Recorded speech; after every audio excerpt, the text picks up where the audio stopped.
Muito bem, você acabou de dar play no meu podcast. Meu nome é André Azevedo da Fonseca, sou professor na Universidade Estadual de Londrina e professor visitante na Universidade Complutense de Madrid. E neste podcast, dando sequência aí a uma discussão que eu tenho feito a respeito de várias questões relacionadas às redes sociais, à internet e à nossa experiência nessa era digital, eu gostaria de fazer um comentário. Esse podcast nem vai ser tão longo, mas é uma discussão importante sobre um fenômeno que tem me intrigado muito, que é esse fenômeno que faz com que antigos conhecidos se tornem, de repente, pessoas absolutamente esquisitas e começam a ser haters. Então, o que é que faz com que pessoas que você não vê há anos, de repente começam a aparecer na sua rede social para te xingar, para te ofender, para te implicar, para ser desagradável? O que é que faz com que essas pessoas tomem essas liberdades e se tornem verdadeiros babacas? Esse podcast é sobre isso.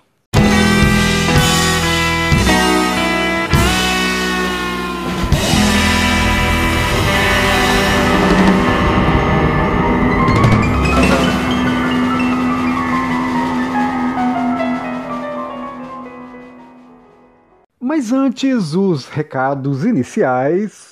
Como alguns de vocês já sabem, eu decidi criar um projeto de financiamento coletivo para poder profissionalizar essas minhas produções e conseguir produzir com um mínimo de periodicidade.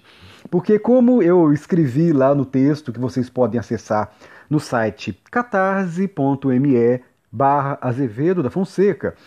Eu sou professor, tenho todas as minhas atribuições de aulas, reuniões, orientações, projetos de pesquisa. Então, assim, há muito o que fazer e eu não tenho tempo de atuar de forma tão intensa assim nas redes sociais por conta de todas essas minhas atribuições. Então eu preciso profissionalizar essas minhas produções e ter uma equipe básica para poder editar, trabalhar na divulgação e produzir e fazer essas coisas que eu faço hoje sozinho. Então, quem quiser apoiar, quem puder participar desse projeto de financiamento coletivo e auxiliar com um valor pequeno, um cafezinho por mês, é perfeitamente possível. Acesse o site que você vai contribuir para que essa produção continue sendo realizada pelo menos semanalmente. Eu adoraria continuar produzindo, mas eu realmente não tenho condições de fazer sozinho. Eu preciso de uma equipe. E eu acho que profissionalizar é a forma mais adequada, mais correta, mais ética de fazer com que essa produção continue sendo feita de forma regular. Para que, inclusive, eu possa ter tempo de pesquisar mais e fazer roteiros mais interessantes. Então, acessem catarse.me/Azevedo da Fonseca, que você pode apoiar esse projeto para que um professor universitário continue participando dos debates nas redes sociais e na internet de forma regular. Muito bem? Recado dado. E já agradecendo aqui ao primeiro apoiador e a primeira apoiadora do podcast, do canal e desses projetos de divulgação científica, que é o José Guilherme Fernandes Moura. José Guilherme, muito obrigado, você foi o primeiro apoiador. E a Daniela Nascimento, que foi a primeira apoiadora. Muito obrigado, Daniela. Obrigado aos dois pela confiança e vamos avançar, porque há muito a se fazer, há muito a se pensar. E lembrando, mais uma vez, para todos que quiserem apoiar esse projeto de profissionalização do meu podcast, do meu canal, acessem catarse.me/Azevedo da Fonseca.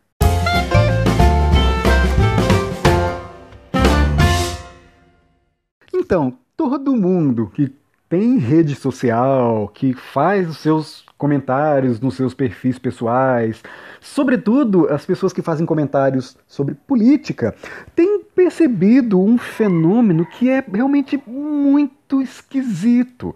E é aquele que eu mencionei lá no comecinho do podcast. Pessoas que você conhecia, que sempre foram gentis, que sempre foram simpáticas, né? Que sempre te trataram com cortesia pessoalmente. Pessoas que às vezes você sabe que tem diferenças políticas, mas que nunca te importunou, que nunca se deu a liberdade de ser uma pessoa escrota, de ser uma pessoa desagradável, né? De te implicar, de fazer, querer te constranger, te provocar de forma estúpida. Pessoas que sempre foram gentis, por algum motivo, na sua presença nas redes sociais, elas se dão a liberdade de serem absolutamente terríveis, escrotas, assim, babacas, pessoas que começam a se transformar quase como em um Mr. Hyde, né? Como naquela fábula, naquela história do Dr. Jekyll e Mr. Hyde, que é uma história muito interessante porque fala sobre uma dimensão psicológica que é presente em todo mundo. Todos nós temos as nossas sombras, os nossos defeitos, né, os nossos demônios interiores, que fazem parte da nossa personalidade, e temos também essa máscara de sociabilidade, que é uma casca, ela é parte apenas da nossa personalidade, mas é precisamente a dimensão da nossa personalidade que permite um convívio civilizado com os outros. Então não é que ninguém é perfeito. No entanto, para viver socialmente, né, nós temos aí alguns artifícios que fazem com que os princípios básicos de civilidade sejam respeitados para a gente não se matar um ao outro por conta dos nossos instintos. Só que parece que nas redes sociais o pessoal se libera muito, ou melhor, libera muito essa parte sombria, libera muito, com muita facilidade, às vezes de forma inconsciente, essa sua dimensão Mr. Hyde. E aí a gente vê que parece que antes das pessoas pensarem naquela reflexão clássica, né, da filosofia grega, conheça-te a ti mesmo, as pessoas, em vez de se conhecer melhor, decidiram julgar a si mesmas antes de se conhecerem nas redes sociais. Então, elas jogam a sua dimensão criativa, produtiva, interessante, civilizada, mas jogam também as suas dimensões sombrias, sabe, terríveis, obscuras, que frequentemente nem elas mesmas percebem que elas estão exercendo esse lado pesado, negativo, sombrio também nas redes. E aí a gente vê, por conta dessa falta de reflexão, de freio, pessoas gentis que de repente se tornam ogros, se tornam pessoas absolutamente desagradáveis em redes sociais.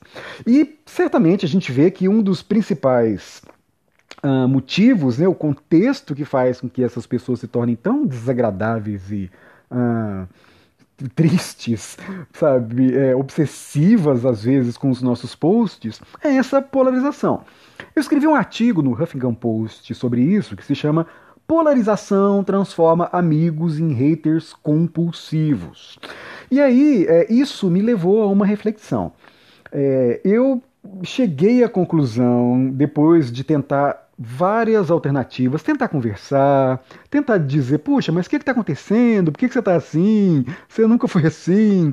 Depois de tentar várias alternativas, eu cheguei à conclusão muito simples, objetiva e clara de que a melhor coisa que a gente faz com essas pessoas, para o nosso bem e para o bem delas, é bloqueá-las.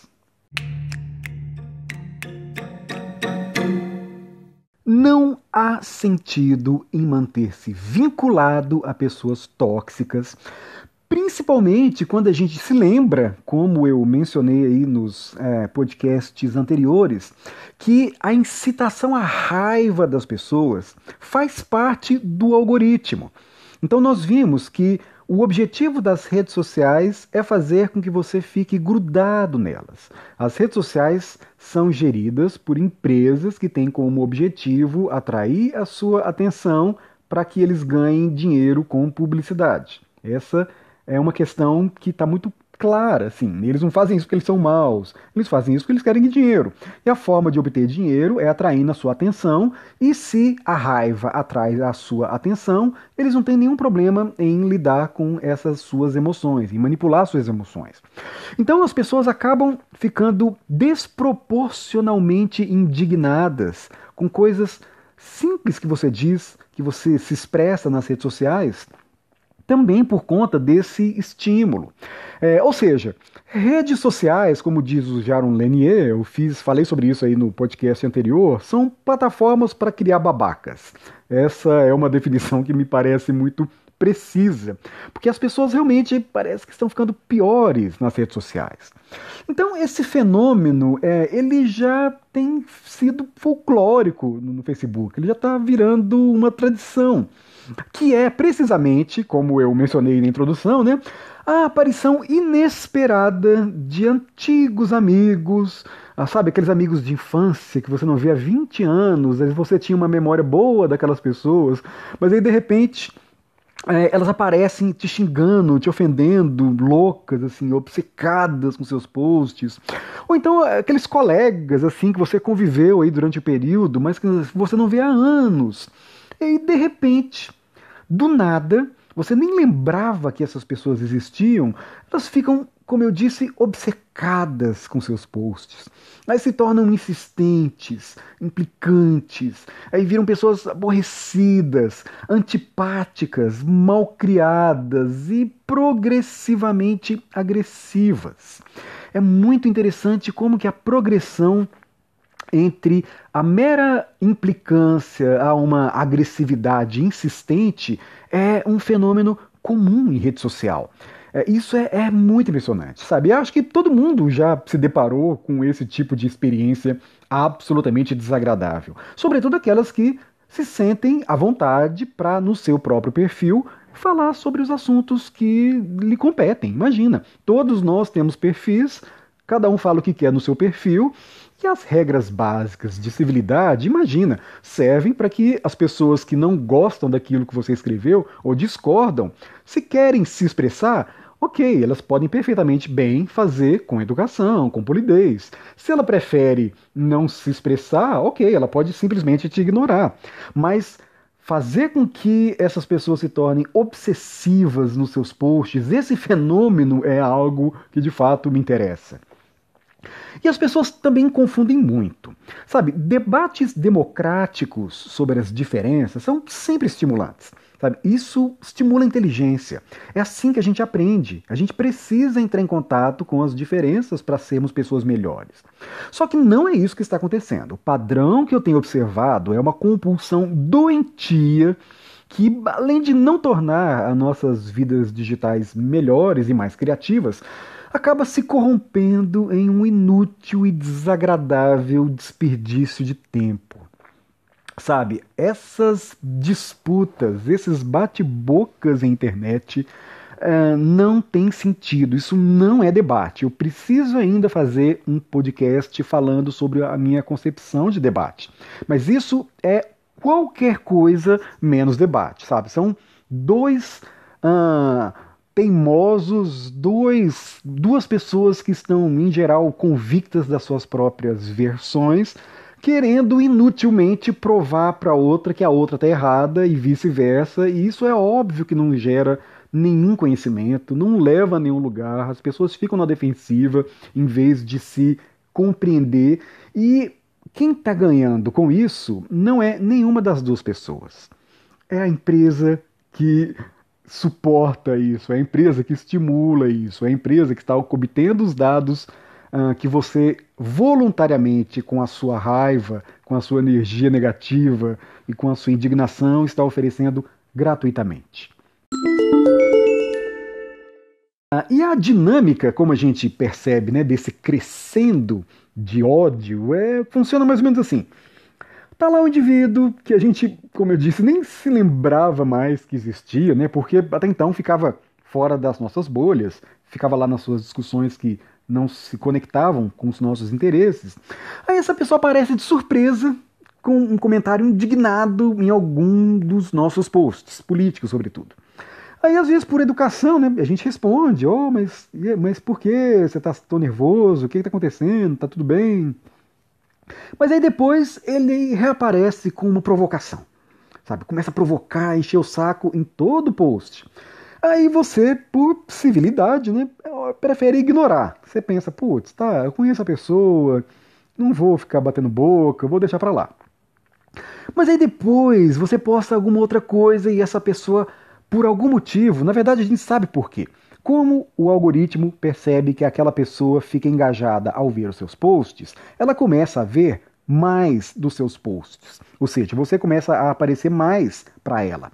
E aí ela se sente cada vez mais indignada com seus posts e começa a crescer.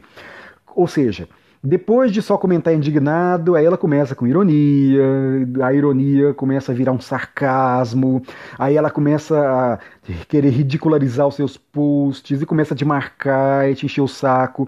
E aí, quando chega nesse ponto, a gente pode perfeitamente tomar o cuidado, né, de clicar naquela opção para deixar de seguir a pessoa, na esperança de que essa pessoa fique fora do alcance dos algoritmos que regem o nosso universo particular e nos deixe em paz.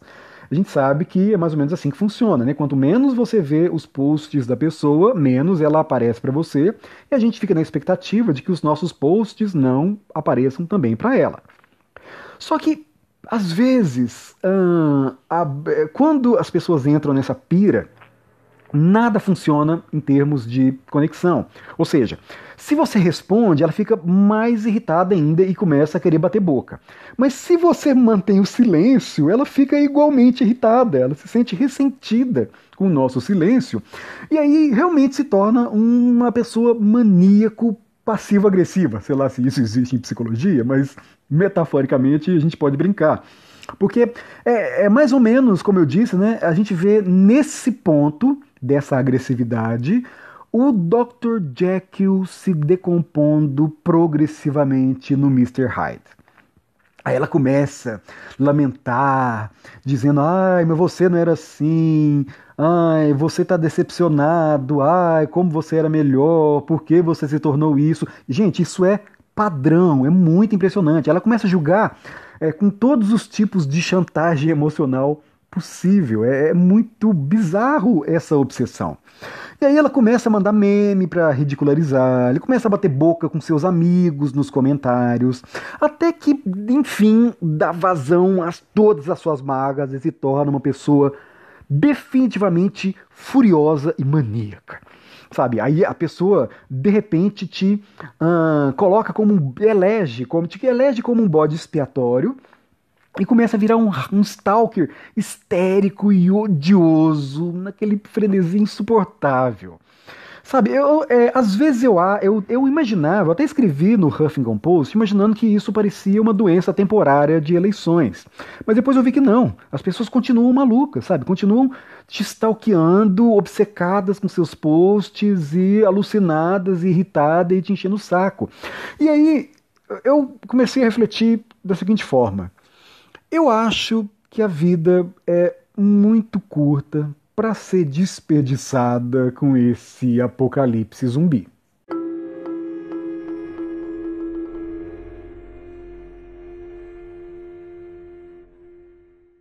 E é por isso que a gente tem que se lembrar que bloquear gente esquisita no Facebook não faz mal a ninguém e, ao contrário, em geral, faz bem a ambos. Sabe, a gente às vezes fica com esse constrangimento, né, imaginando que, puxa, eu vou bloquear alguém no Facebook. Isso não é uma falta de educação, não é algo que vai fazer mal a outra pessoa. E eu vejo que é o contrário. A gente faz mal a outra pessoa quando a gente insiste em estar presente, quando a nossa presença está deixando o outro furioso, quando a nossa conexão está definitivamente podre, está definitivamente inviável por conta dessa relação que é ruim, é depreciativa, é uma relação que não está funcionando. Então, eu percebo que bloquear é uma ação que a gente tem que fazer com mais frequência diante esses malucos que, por alguma obsessão doida, passam a serem desagradáveis, passam a fazer da nossa experiência com as redes sociais uma experiência pior. Sabe, o maníaco vai se sentir melhor ao ser bloqueado, porque ele não vai mais sofrer ao ler os nossos posts. Você não vai mais se aborrecer com a compulsão do outro que drena a sua energia ao reivindicar a sua atenção, porque é isso que os haters querem, a sua atenção. Sabe, parece que, como eu disse, né, quando você se mantém em silêncio, eles ficam irritados da mesma forma que ficam quando você os responde. Então eles querem, de qualquer forma, a sua atenção. E é preciso ficar claro também que isso não tem nada a ver com intolerância às diferenças, sabe? É ao contrário. Esse é um procedimento profilático que deve ser empregado precisamente para garantir um ambiente de diálogo plural e respeitoso.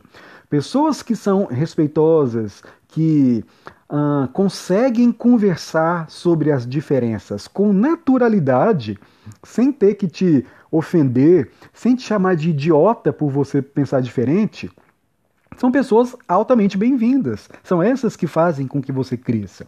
Agora, de novo, né, esse não é o padrão, sabe? Eu tenho percebido também que, felizmente, essa pira não costuma infectar os verdadeiros amigos, sabe? Ou também não infectam aquelas pessoas que realmente se respeitam na vida real. Eu tenho muitos amigos que votam em candidatos que eu não gosto. No entanto, nós temos sempre o cuidado de deixar esses assuntos de lado em nome de uma amizade que vale a pena. Há valores que valem a pena, então, perfeito, ninguém é perfeito. No entanto, é tranquilo, é perfeitamente possível manter uma relação de interesses ou de amizade que é extremamente produtiva e interessante, abrindo mão de encher o saco da pessoa por conta das diferenças, que não são tão significativas assim, tendo em vista a dimensão da amizade ou da relação profissional. E eu vejo também que quando há diferenças com respeito, essa doença não contamina aqueles que, por reconhecer as virtudes do outro, né, optam, lembra, isso é uma opção, por deixá-lo à vontade quando expressam opiniões politicamente antagônicas em seus perfis nas redes sociais. Então, eu tenho parentes também que postam lá coisas que eu discordo, mas eu jamais me imaginei enchendo o saco, brigando, xingando, ofendendo, interrompendo a liberdade que eles têm de postar o que eles quiserem nos seus próprios perfis pessoais por conta disso. Eu já fiz, evidentemente, deixar de seguir, beleza, então dou lá o parabéns no aniversário, se tem algum evento familiar, ok, comento, mas não vejo nenhum sentido em ficar puxando esse tipo de briga, porque ela é absolutamente inútil. Não vou convencê-los das minhas visões políticas e nem vice-versa, e por isso me parece uma inutilidade sem tamanho desperdiçar essa energia para que as redes sociais lucrem com a minha raiva. Então, em vez da opção pela grosseria com os outros, que você tem alguma consideração, existe uma outra opção, o respeito. Sabe? É muito tranquilo. Há quem diga, né, que a discussão política não pode servir de pretexto para destruir amizades. E eu concordo. Só que o que está em questão é o próprio conceito de amizade artificial que as redes promovem, de novo, para garantir mais lucros. Essa história de ter 5.000 amigos, a gente sabe que é um truque das redes sociais para forçar uma conexão com pessoas que a gente, na verdade, quer distante. Eu sou de uma geração que não tinha rede social. Eu tinha saudade de algumas pessoas, mas outras eu ficava absolutamente aliviado de não estar perto de mim, de não estar nos meus círculos. Não porque eu não gostava delas, porque eu preferia elas longe. E aí eu preferia ver de vez em quando. Essa é uma relação possível também. Sabe, essas conexões fracas são interessantes também. E às vezes é bom que seja assim. Tem pessoas que de fato é melhor ver de vez em quando, e é ótimo ver de vez em quando, sabe? É genial ver de vez em quando, mas segui-las no dia a dia, a gente percebe que não é nossa. Existem alguns contatos por conveniência, então, por exemplo, eu me lembro aí de os pais de amigos da minha filha, por exemplo. Eu tenho lá os contatos por conta da amizade dos meus filhos e dos filhos dessas pessoas. Mas a gente então tem aí um objetivo, um interesse de termos algum contato. Então nos tratamos civilizadamente, conseguimos aí uma vez por ano no aniversário sentar e conversar generalidades, mas eu não quero conviver com o dia a dia do pensamento dessas pessoas. Não é necessário, não é obrigatório.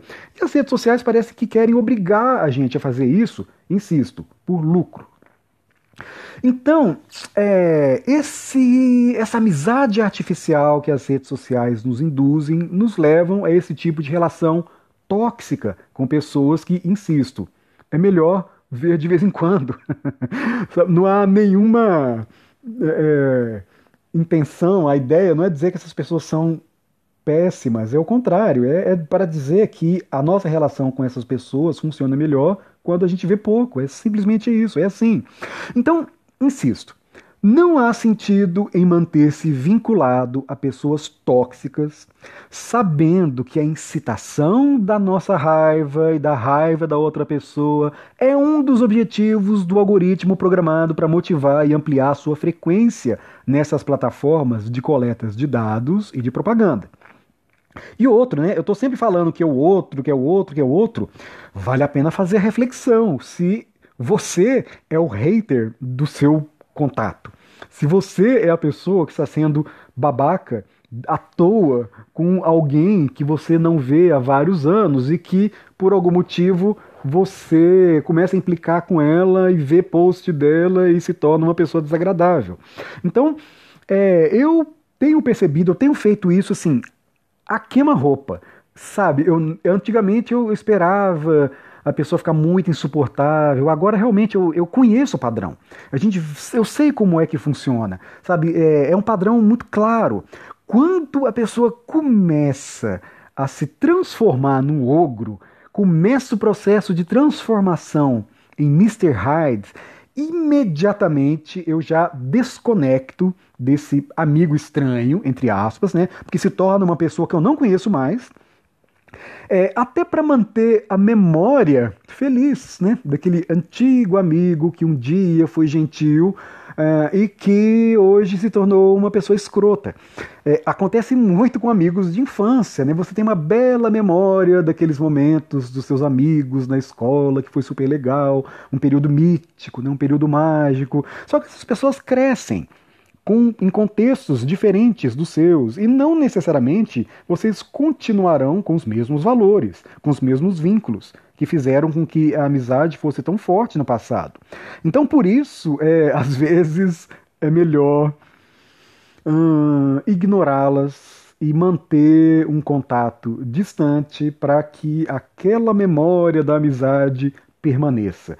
E você não fique magoado, sabe? Que não destrua aquelas memórias felizes que fez com que vocês ficassem tão próximos durante um período importante da vida.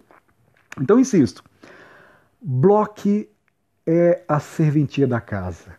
Bloquear doido, hater chato, gente inoportuna, ainda que no passado tenha sido uma pessoa interessante, um amigo, alguém que foi próximo, mas que por algum motivo a relação da rede fez com que essa pessoa se tornasse uma pessoa escrota.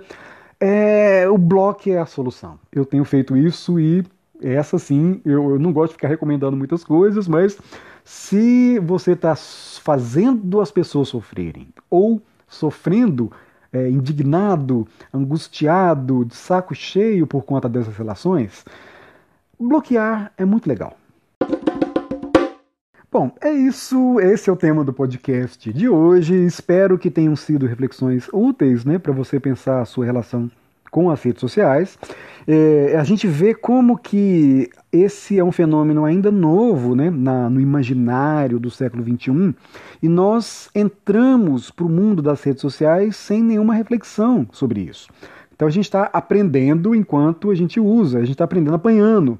Mas a gente não pode deixar de fazer essas reflexões para que a nossa relação com as redes sociais se torne mais críticas e criativas, é o que eu costumo argumentar.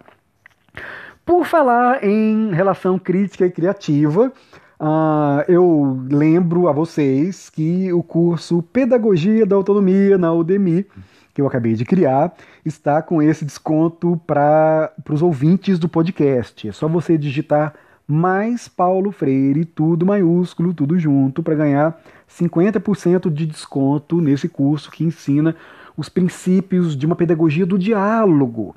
Eu acho que é isso aí que a gente está precisando. Esse não é um curso feito só para professores.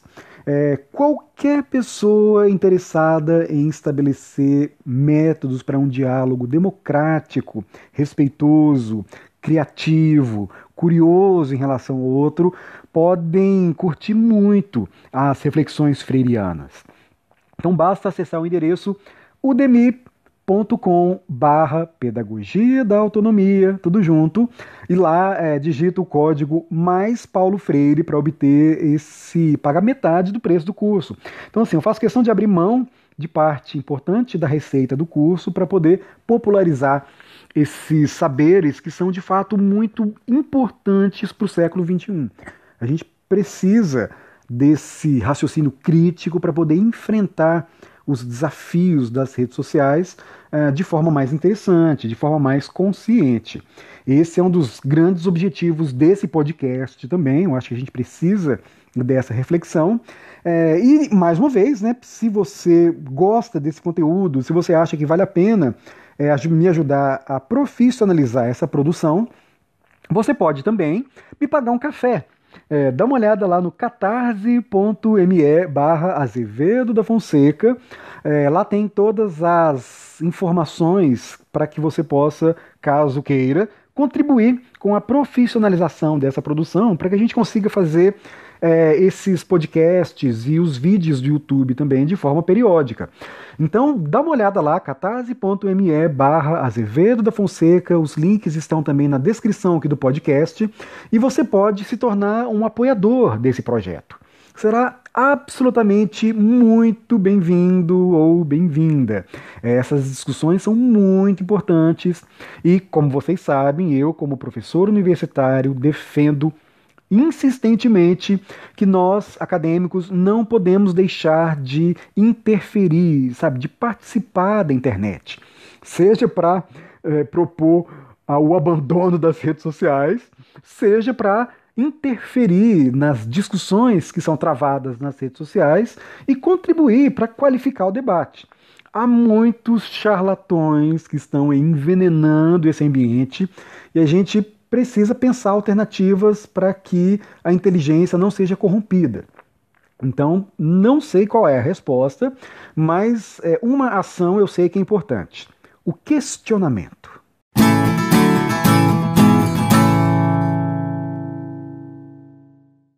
Para não esquecer, então, aí estão os dois links do curso e do projeto de financiamento coletivo, de assinatura do podcast. catarse.me/Azevedo da Fonseca, e o outro é udemy.com/pedagogia da autonomia. É isso.